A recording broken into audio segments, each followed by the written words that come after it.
Students, आज हम 7th standard की हिस्ट्री का फर्स्ट चैप्टर जिसका नाम है India in the medieval period को समझेंगे।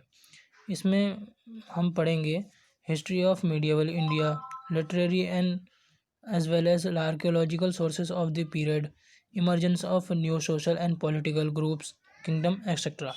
तो मीडिएवल पीरियड जो है हमारा इंडिया में, उसमें काफ़ी सारे चेंजेस देखने को मिलते हैं। सोसाइटी से रिलेटेड, इकोनॉमिक्स, पॉलिटिक्स, रिलीजन और कल्चरल से रिलेटेड काफ़ी सारे चेंजेस हमें देखने को मिलते हैं। तो बेटर अंडरस्टैंडिंग के लिए हम इस पीरियड को दो पार्ट्स में डिवाइड करते हैं। पहला है अर्ली मीडिएवल पीरियड और दूसरा है late medieval period. Early medieval period का टाइम स्पैन है 8 to 12 सेंचुरी, और जिसमें पालास, प्रतिहास, राष्ट्रकूटास, चोलास, राजपूत, ये सारे डोमिनेंट फोर्सेस हुआ करती थी। लेट मीडिएवल पीरियड जिसका टाइम स्पैन है 13 to 18 सेंचुरी, इस पीरियड की जो शुरुआत है ये दिल्ली सल्तनत के इस्टेब्लिशमेंट के साथ हुई थी, जो कि कहाँ तक चली थी, मुगल एम्पायर के शासन तक। Changing names of regions in India. अब हम जैसा कि हम जानते हैं हमारे देश का नाम इंडिया है, पहले ये नहीं हुआ करता था। तो first article of constitution of India ये कहती है कि इंडिया दैट इज़ भारत एक यूनियन ऑफ स्टेट्स है।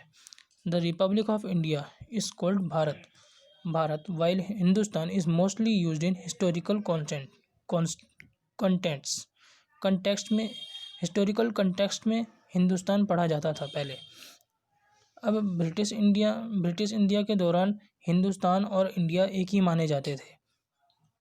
तो ये भारत नाम है हमारे देश का, ये महाभारत के टाइम पर एक राजा हुआ करते थे, राजा दुष्यंत, उनके पुत्र के नाम पर हमारे देश का नाम भारत पड़ा था। अब एक और इतिहासकार है जो कि ग्रीक हिस्टोरियन माने जाते हैं, हेरोडोट्स। उन्होंने ये बताया है कि ये ग्रीक भाषा से लिया गया इंग्लिश वर्ड है, जिसका जो वर्ड है आईविदिया, जिसका मतलब है कि इंडस रिवर के पार रहने वाले लोग, जिसका संस्कृत में नाम है सिंधु। इस रिवर का नाम संस्कृत में सिंधु है, इससे लिया गया है। और कुछ शासक हैं जैसे सल्तनत के और मुग़ल एम्पायर के, जो भी उस टाइम के शासक रहते थे, तो उन्होंने इंडियन डोमिनियन में इसे हिंदुस्तान वर्ड का यूज़ किया है। हिंदुस्तान टर्म बहुत सारे मीनिंग्स को लेकर बना है।